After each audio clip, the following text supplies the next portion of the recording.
ചൂട് കനത്തപ്പോൾ ഫണ്ട് ഫ്രീസായി. വേനൽ നേരിടാൻ നൽകിയ 14 കോടി ചെലവഴിച്ചില്ല.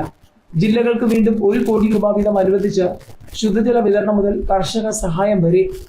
മാർച്ച് മുതൽ കേരളം ചൂടിൽ വെന്തുരുകിയപ്പോൾ പ്രതിരോധാശ്വാസ മുന്നൊരുക്കങ്ങൾക്കായി കളക്ടർമാർക്ക് അനുവദിച്ച 14 കോടിയിൽ 1 രൂപ പോലും ചെലവഴിച്ചില്ല.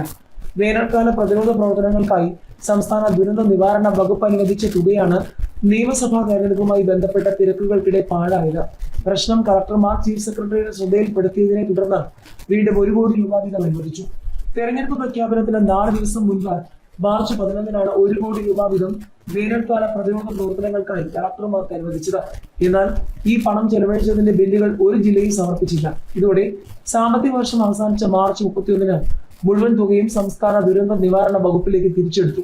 വേനൽ കടുത്ത സാഹചര്യത്തിൽ എന്തൊക്കെ നടപടികൾ സ്വീകരിക്കണമെന്ന് ചർച്ച ചെയ്യാൻ ഏപ്രിൽ 21-ന് chief secretary doctor A Jayathilak കളക്ടർമാരുടെ യോഗം വിളിച്ചു ചേർത്തപ്പോഴാണ് തുക തിരിച്ചടയ്ക്കേണ്ടി വന്ന കാര്യം കളക്ടർമാർ അറിയിച്ചത്.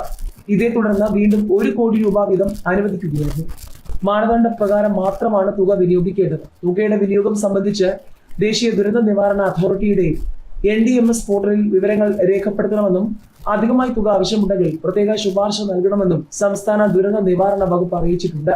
ശുദ്ധജലക്ഷാമം രൂക്ഷമായ സ്ഥലങ്ങളിൽ അവ വിതരണം ചെയ്യാൻ ടാങ്കർ ലോറി ഉൾപ്പെടെയുള്ള സംവിധാനം ഏർപ്പെടുത്തുക, ചൂടുമായി ബന്ധപ്പെട്ടുണ്ടാകുന്ന ദുരന്തങ്ങൾ, അപകടങ്ങൾ, കൃഷിനാശം എന്നിവയ്ക്ക് ധനസഹായവും ചികിത്സാ സഹായവും നഷ്ടപരിഹാരവും നൽകുക എന്നിങ്ങനെ വിവിധ കാര്യങ്ങൾക്ക് ദുരന്ത നിവാരണ വകുപ്പ് അനുവദിച്ച തുക കളക്ടർമാർക്ക് വിനിയോഗിക്കാം.